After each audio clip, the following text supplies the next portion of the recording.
question for you. So at the time, George Tenet was the director of CIA, right? Correct. But he was not nominated by President Bush. He was nominated by Clinton. He was Clinton's CIA director. So why would he keep him, though? Why would he not fire? Okay, so let me kind of play a little bit of a devil's advocate. So this is a game of legacy game, okay? So if you're playing legacy, and it's a very competitive game, very, very competitive game in the darkest way, and there is no leader's bulletin. The only leader's bulletin you have is who has a worse reputation, who has a bigger legacy, who has a better victory. That's how you compete. In football, touchdowns, Super Bowls, Brady's got 7, you don't, he's the GOAT. You know, Jordan's got 6, LeBron, you got 4. You know, he played 1,089 games and averaged 32 points a game, 30 points a game. You did not. You were 1,500 games. The other day I watched a statistic comparing John Stockton's legacy of consistency to LeBron James. Do you know how many 82-season games LeBron's had? 1. Do you know how many John Stockton's had? It was like 18. It's just some ludicrous number on what he did. Like, oh, my God. So we can track legacy based on stats. Okay, now LeBron's got championships. Stockton's got zero, so he can't brag about that part. But why the George Tenet's loyalty isn't to Bush? Yes, you may say, well, no, he's an American. His loyalty is to the country, and it's to America, and it's this. So part of it's like it's inside. So you're given intel. The rest of us are watching the movie Vice, and, you know, you watch the movie Vice, you watch all these movies, there's so many movies that you read about. And I've read Decision Points. I've read the book on the family, what Bush family stands for, Prescott, and what they did. And I gave him a gift from his grandfather. Prescott's one of the buttons, and I bought a bunch of different things, and I give him as a gift. The legacy that you first go make your money, and then you take care of your family and kids, and then you give back to the country and you run for office or something like that. It's a very... a lot of things I pulled from that family's legacy to want to apply to my own family. But one, why keep the same director of CIA who was nominated and chosen by a Democrat, you're Republican? Why not replace him with somebody else? Nobody would say anything to you if you pick somebody else. And two, you know, when you see a lot of the things that happen with Vice, and how, well, you know, they went to war because this was a great business decision. There's a lot of money to be made when you go to war. You know, look at Dick Cheney, and look at the Donald Rumsfeld, and look at some of the darkest people in America and who they are, and et cetera, et cetera. And that's what the story is told, right? So one, why keep Tenet? Two, you know, the legacy that we read about where the motive behind it was money. He kept Tenet because he viewed the CIA as a non-political position. It wasn't the type of thing he needed a loyalist. He wanted somebody who was good in intelligence and who had a steady hand over the CIA. Move? You think, like, would you advise, let's just say I become a president. It depends on who the person is. And he hit it off with Tenet during the transition. He liked Tenet. Got it. The two of them meshed personality-wise. Yeah. And so George Tenet was a Democrat. He worked for Senator David Boren, who was the chairman of the Senate Intelligence Committee. He was the chief of staff on Capitol Hill to David Boren.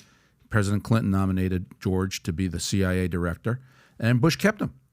And again, it was because he thought continuity was important, and it was not a political position, and he liked the guy. So again, I mean, the CIA's conclusions about WMD didn't begin on George Bush's watch. They had said the same thing to the previous president, to President Clinton, about Saddam. As for legacy, et cetera, you know, Bush never did anything for legacy. And I don't care if people believe that or not. He didn't. He did it because he thought it was the right reason to protect America. And he knew some of the things he did were controversial, but he did them anyway because he thought it was the right thing to do for America. Any of this nonsense about money or oil or any of that, I mean, doesn't that fall into the same trolling, vituperative, war criminal stuff we started talking about earlier?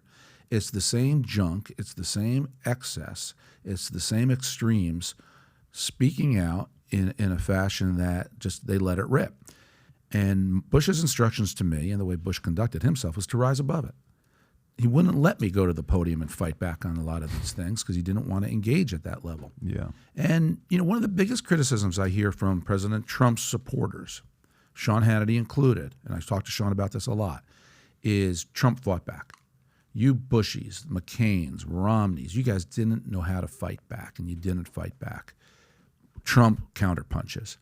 And this is a legitimate difference inside the modern Republican Party. How far do you go? How much punching should you do? How tough should you get? And they said Bush didn't fight back. Is there a better balance? Like, do you think Bush should have fought more? Do you think Trump fights too much? Is there a more moderate approach? Yeah, I think there's a balance. I wrote a op-ed in the Wall Street Journal when the midterms for Donald Trump were using a football analogy. I said, the problem with Donald Trump is every time he gains yards going down the field, he gets a flag for unnecessary roughness or a late hit. So if he gains 100 yards, he's knocked back 65 yards from all these penalties. And I said, you can't win a game that way. Yeah, I think there's more of a balance. I think what happened in the Bush years, particularly toward the end of the Bush era, the White House staff got tired. Everything was just so tough. Things in Iraq were so bad. Bush lied, people died. They were too tired to fight back, and they thought, we're not going to get our message across. And I want to remind you, back in that era, especially 2006 or so, we only had the mainstream media. We didn't have Twitter. We didn't have YouTube. We didn't have social media. We couldn't go around the press. Bush didn't have followers online. That didn't exist yet. So we had to fight through the New York Times, the Washington Post, ABC, NBC. Fox was a very different Fox back then. So I just think the White House staff said, it doesn't matter what we say, the press won't cover us. And so all these criticisms of Bush matching his low job approval stuck. So could he have fought back more? Should he have fought back more? I was outside the White House at this point. I had fresher legs at that point. I would have loved to have fought more at that point. But for the people inside, they just thought it won't work. I want to show something. Can you pull this up? Because I still want to go back to the questions. Director of Central CIA. Okay, go all the way to the bottom. Go all the way to the bottom. All the way to the bottom, bottom. Okay, go up a little bit. Okay. So George W. Bush, okay, stay right there. Go a little lower on the Bush side. On the Bush side, yeah.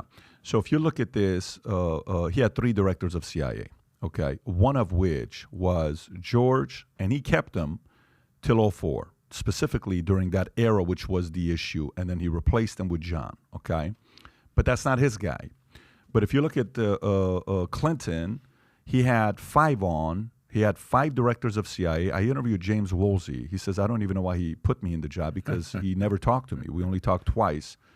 So his director of CIA, January 21st, 1993, he picked him, right? Stutterman.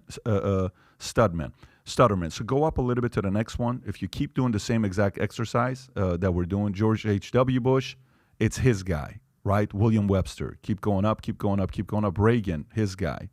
Jimmy Carter, his guy. Gerald Ford, his guy. If you go to Nixon, his guy. If you go to Lyndon Johnson, his guy. The only person that didn't have the same director of CIA as the prior president is John F. Kennedy. John F. Kennedy kept it because it was the same as go up a little bit as Dwight Eisenhower. So he says, I'm just going to keep it. But I don't know. You're Elon Musk. You buy Twitter. You don't keep the same, exact guys that you have because they don't trust you. They probably don't even like you because in the business world, the people at Twitter, how it was ran before, can't stand what Elon stands for. So Elon lets go of how many people? 3,750 people, 50% of their sales force, the workforce. What happens to that 3,750? They recruit the other guys to quit. You got another 1,250 that resign. You're like, dude, I don't trust these guys. I got to get somebody that trusts, that aligns with what I'm doing. So I think that, my opinion, I'm not on the inside to say whether it's the right move or not. I don't know if I would have done it that way. That's my opinion. So with all the craziness taking place, I believe future looks bright. If you believe future looks bright, get your latest Future Looks Bright hat of Valuetainment. It says Future Looks Bright here, Future Looks Bright here. We got them in white, we got them in black, we got them in red. Our black on black sold out. These are about to sell out. If you haven't ordered one yet, we had a person in Michigan, bought one, then he bought 3. Then when those 3 people weren't in the office, they had to order 58 of them because people wanted the Future Looks Bright hat, especially during times like this, because ain't nobody saying Future Looks Bright. To order your Future Looks Bright hat, click over here. And to watch the entire podcast, click here. Take care, everybody.